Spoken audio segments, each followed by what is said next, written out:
Assalamualaikum warahmatullahi wabarakatuh. Yang terhormat, dosen penguji uji kinerja PPG dalam jabatan Angkatan 3 tahun 2023. Perkenalkan, nama saya Supraptiwi SPD, mahasiswa PPG dalam jabatan Angkatan 3 tahun 2023 di LPTK Universitas Kristen Satya Wacana dengan nomor peserta 201699663286.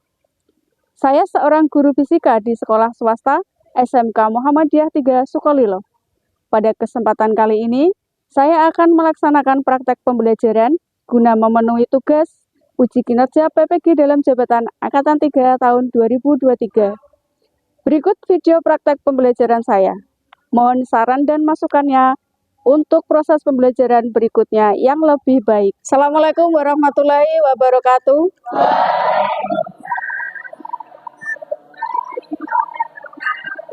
Sebelum kita mulai pembelajaran di hari ini, kita berdoa dulu ya. Silakan ketua kelas untuk dipimpin berdoa.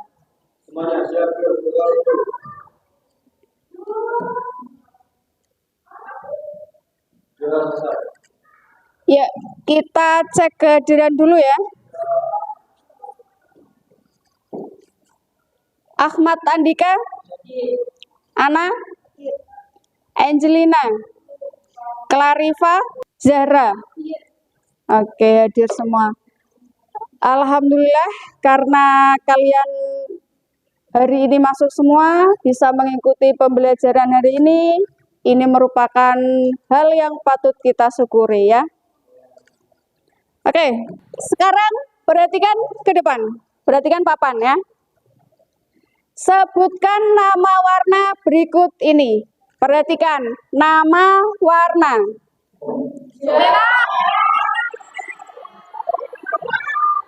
Warnanya apa? Warnanya apa?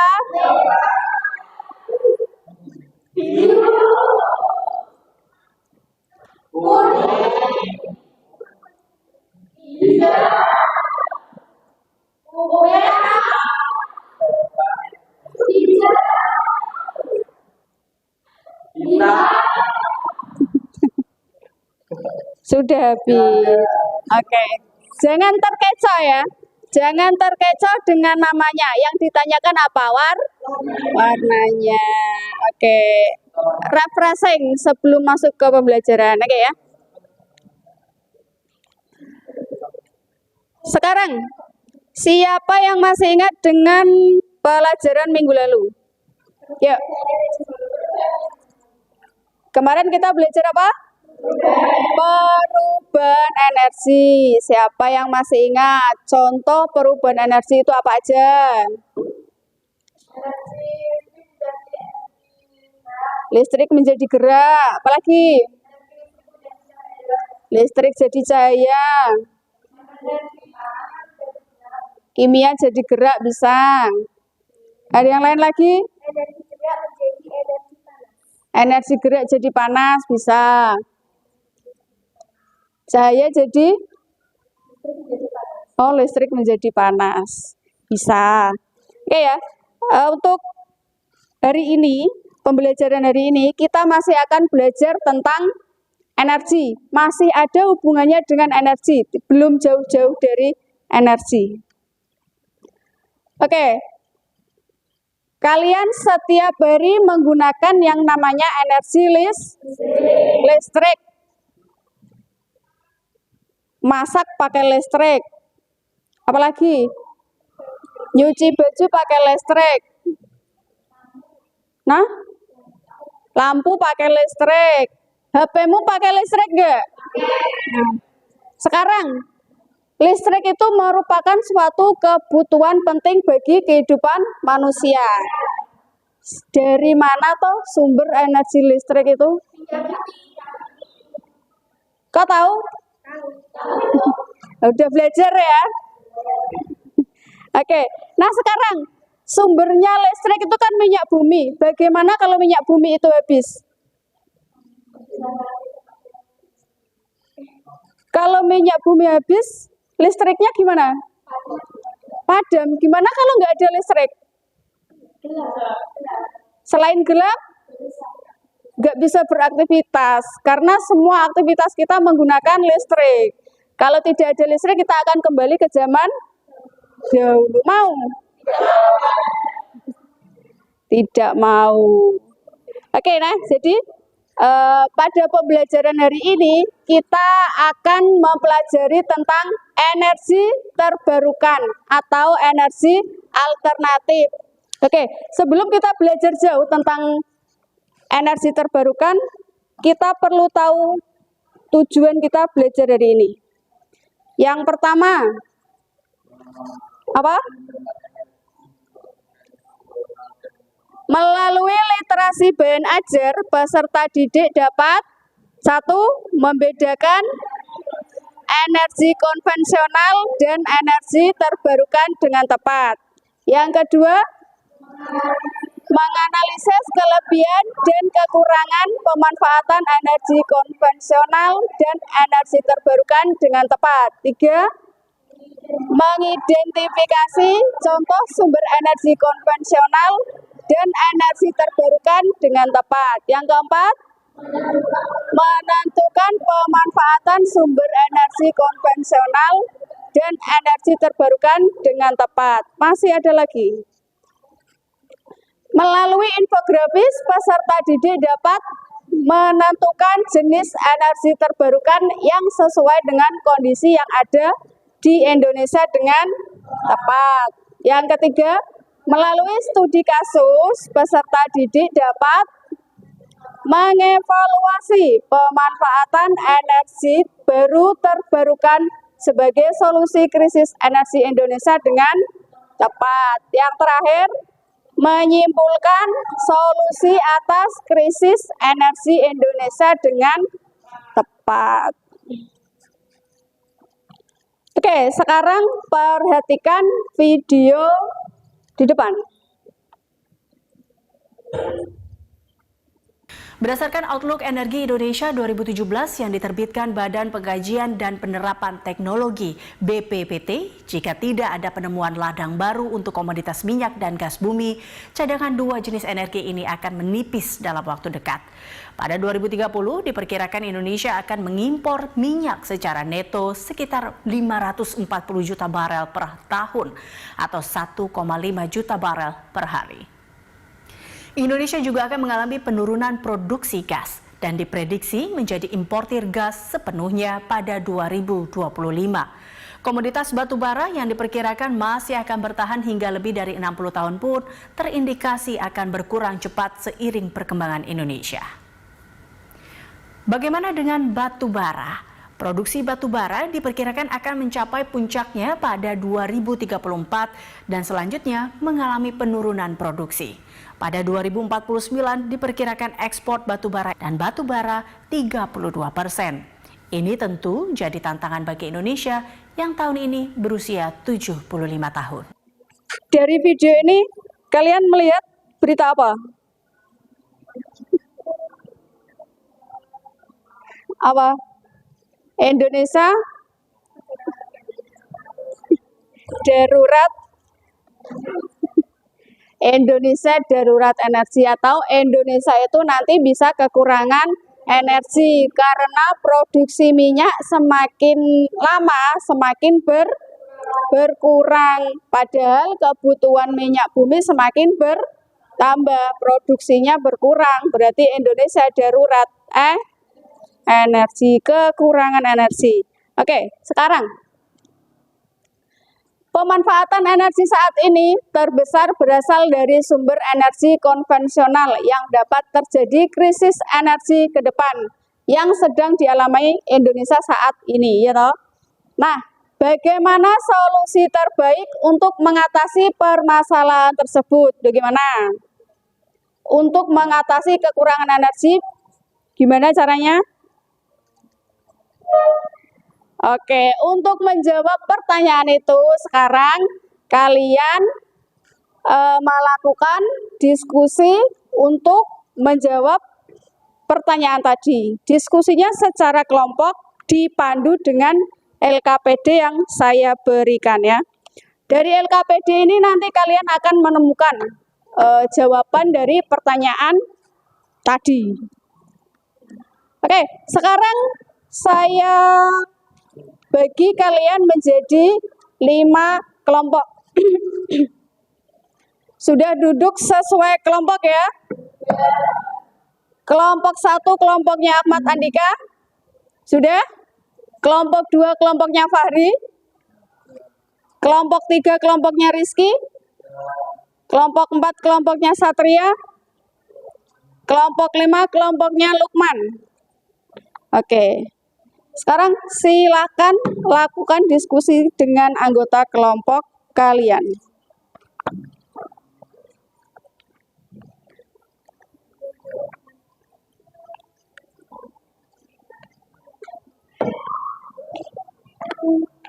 Oke, silakan dikerjakan LKPD-nya secara berkelompok ya. Bu, energi konvensional itu sama dengan energi tak terbarukan. Iya, energi konvensional itu energi yang tak terbarukan.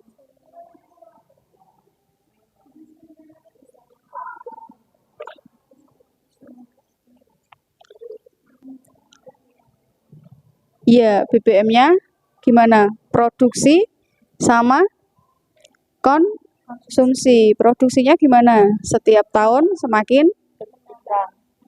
berkurang. Konsumsinya setiap tahun semakin bertambah.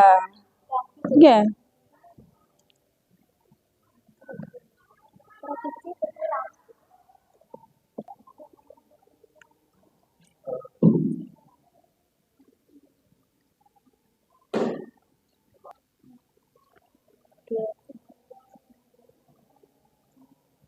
Minyak dan minyak dan kondensat. Kondensat itu ada apa? Gas? Gas alam. Berarti ini apa? Minyak dan gas alam. Nah, ini yang paling besar ini yang mana? Surya. Ya, ini yang tak terbarukan. Konvensional. Ya, energi tak terbarukan. Ya. Ya, yuk dilanjutkan. Yang mana? Ini dikerjakan dulu. Ini dulu, nanti baru kesimpulan.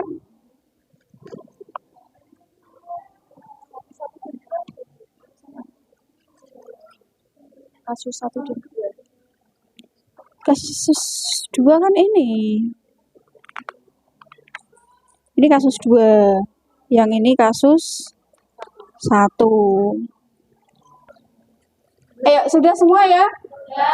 Kalau sudah, sekarang saatnya kalian untuk presentasi. Yuk.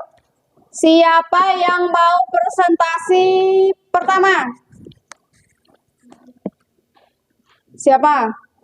Jangan menunjuk temannya, tunjuk diri sendiri. Ayo, kelompok 1, 2, 3, 4, 5. Assalamualaikum warahmatullahi wabarakatuh. Waalaikumsalam warahmatullahi wabarakatuh. Perkenalkan, nama saya Safa Aura Sinta Dewi dari kelompok 2, ingin mempresentasikan tentang diskusi LKPD kami. Konsumsi BBM dan produksi minyak mentah. Berdasarkan informasi di atas, uraikan pendapat Anda tentang infografik di atas. Dari tahun ke tahun, kebutuhan minyak mentah semakin meningkat, tetapi produksi minyak mentah semakin menurun. Kelebihan dan kekurangan penggunaan energi konvensional. Kelebihan energi konvensional adalah ketersediaan yang tinggi, infrastruktur yang matang, penyimpanan, transportasi, dan peluang kerja. Kekurangan energi konvensional adalah non-renewable, polusi lingkungan, biaya kesehatan, dan pemanasan global. Sedangkan kekurangan energi terbarukan adalah investasi awal tinggi, tantangan penyimpanan energi, penggunaan bahan yang luas, lokasi yang terbatas, dan keandalan. dan batu bara dapat dimanfaatkan sebagai industri, minyak mentah sebagai bensin. Identifikasi berbagai sumber energi terbarukan dan pemanfaatannya. Energi geotermal adalah pemanasan kolam renang dan energi panas bumi sebagai listrik dan pemanas. Sekian presentasi dari kelompok kami. Billahi taufik wal hidayah. Wassalamualaikum warahmatullahi wabarakatuh. Yang mau tanya ke kelompoknya Safa? Ayo. Sumber energi apa yang dapat dijelaskan dalam kasus 1? Sumber energi apa yang dijelaskan dalam kasus 1? Kasus 1 itu membahas tentang apa? Energi minyak. Energi minyak saja. Ya. Sekian presentasi dari kelompok kami. Billahi taufik wal hidayah. Wassalamualaikum warahmatullahi wabarakatuh. Waalaikumsalam warahmatullahi wabarakatuh. Ya, tepuk tangan untuk kelompok.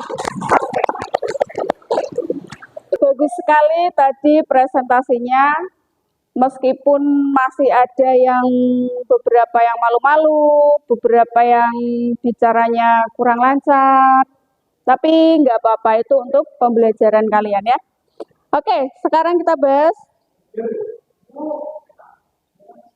Jadi sumber energi itu intinya ada 2. Yang pertama energi konvensional, yang kedua energi terbarukan. Apa itu energi konvensional?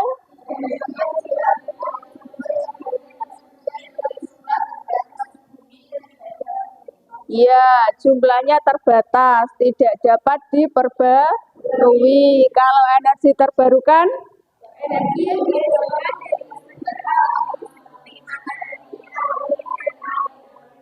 Ya, energi yang dapat dihasilkan dari sumber alam, bisa diperbarui, bisa diisi lagi dan lagi. Dia tidak akan habis. Kemudian kelebihan dan kekurangan energi konvensional. Kelebihannya apa?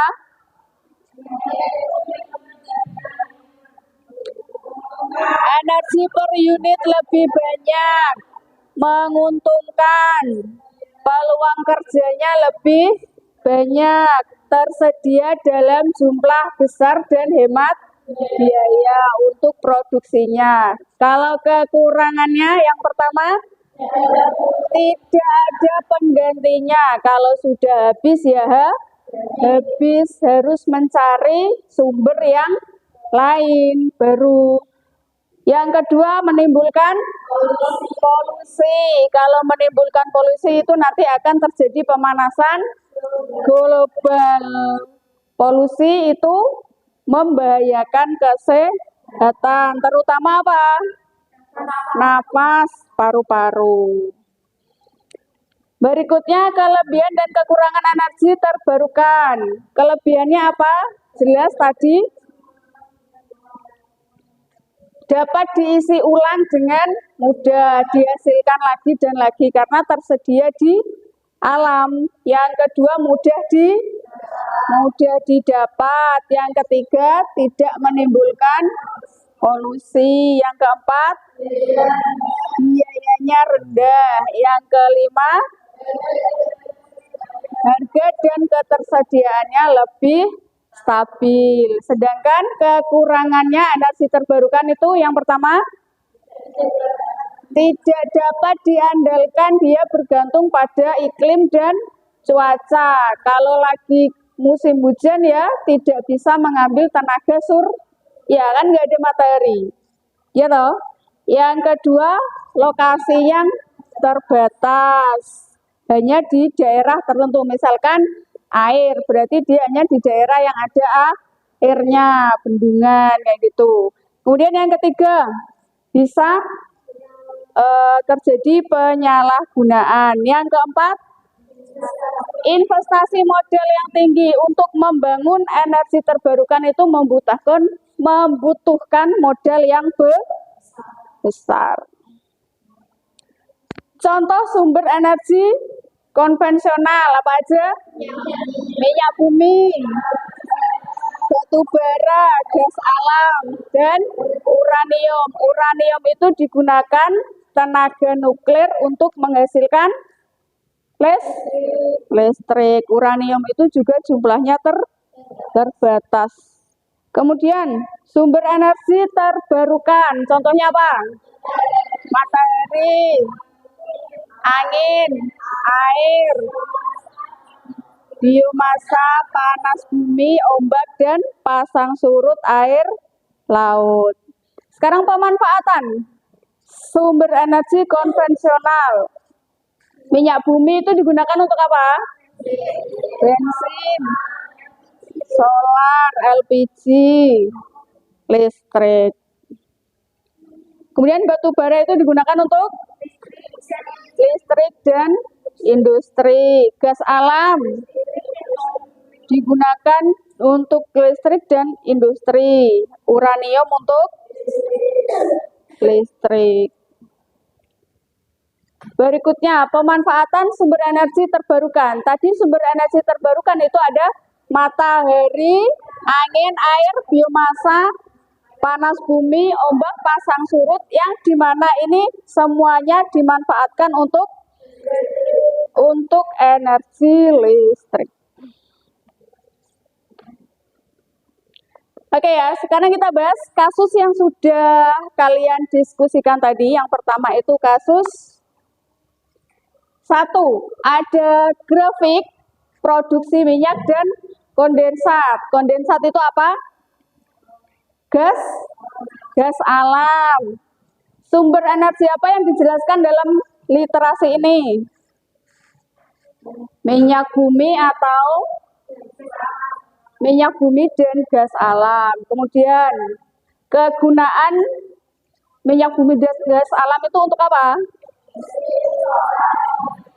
Ya, dimanfaatkan untuk pembuatan bensin, solar, LPG, dan listrik.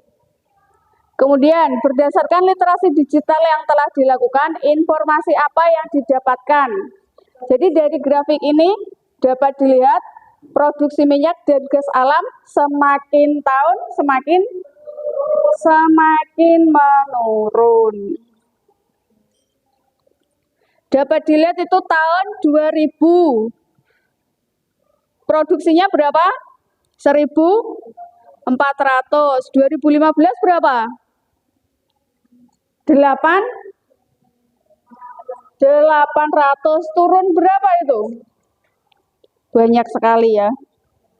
Oke, itu kasus yang pertama. Kasus yang kedua, ini kebijakan pemerintah tentang penerbitan mobil listrik. Jadi kedepannya itu pemerintah akan memproduksi mobil listrik sebagai pengganti mobil berbahan bakar fosil, bensin.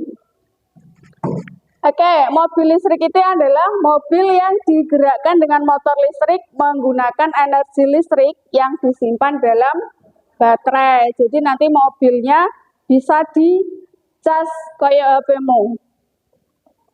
Kayak mobil-mobilan ademu ya.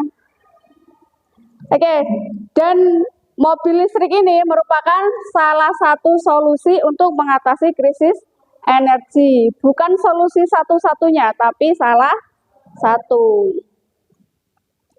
Kasus yang ketiga, ini tentang potensi energi terbarukan.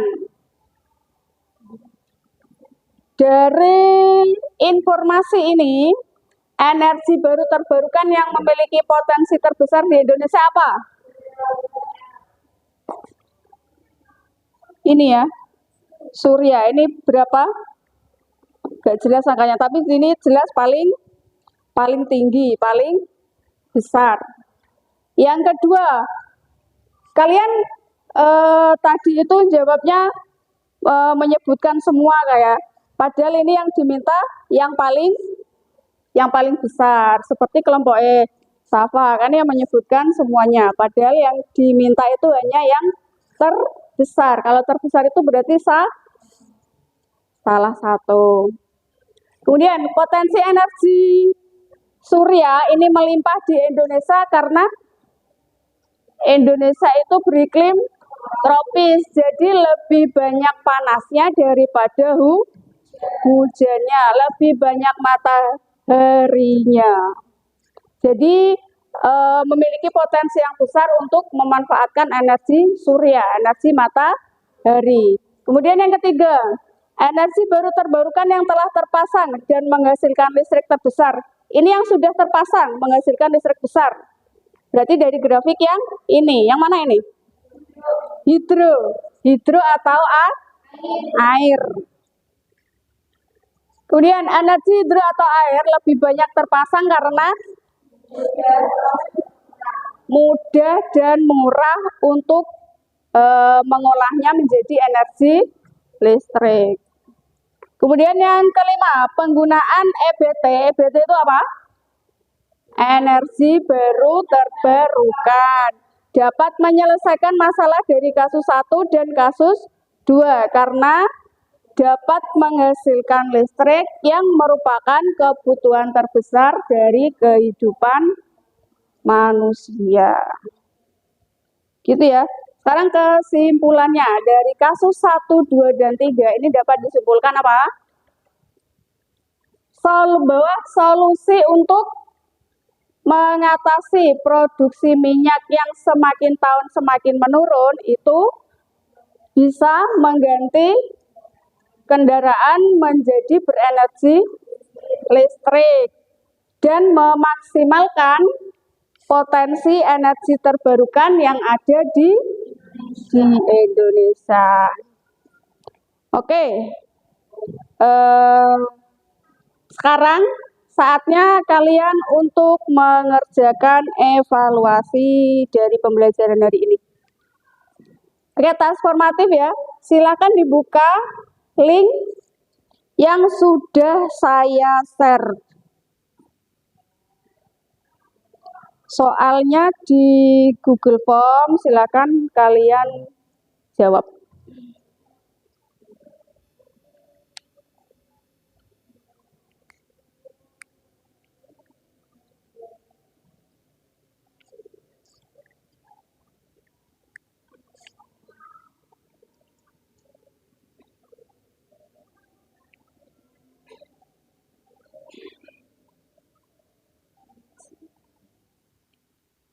Jadi apa yang kita pelajari di hari ini tadi? Yang pertama, sumber energi terbagi menjadi 2, energi konvensional dan terbarukan. Energi konvensional yaitu energi yang tidak dapat diperbarui. Contohnya apa? Gas alam, minyak bumi, batu bara, nuklir, atau ini sumbernya dari uranium ya. Kemudian energi terbarukan yaitu energi yang dapat diperbarui. Contohnya apa? Matahari, air, angin, biomasa, apalagi ombak, pasang surut air laut.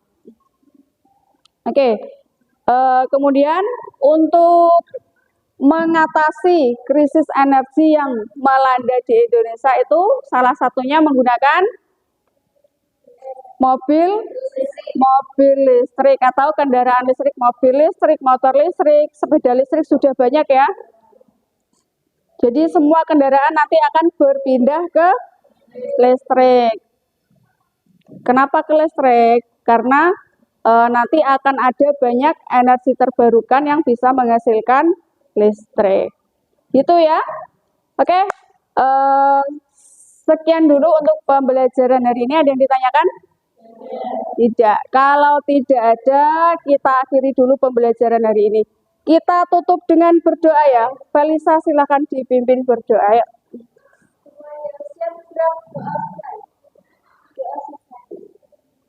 Assalamualaikum warahmatullahi wabarakatuh.